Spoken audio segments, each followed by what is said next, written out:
We have a Nissan Note in today, 2013, for the water leak procedure. So we're just going to show you what we've found so far.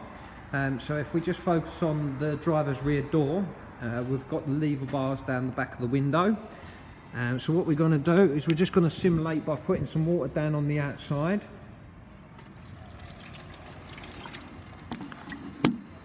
Okay, so we'll put some water down the outside of the window. Now it should be coming out the bottom of the door, which it is doing, but if we look closely we can see that there's water coming out from the door membrane. So that corresponds with the customer having wet footwells.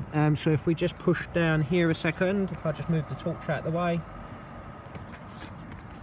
So if we just push down on the carpet there, we can see how wet that is under there.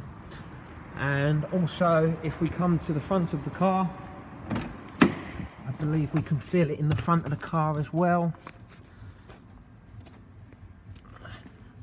So it's more wet at the back than it is the front, but you can feel that it's damp under now.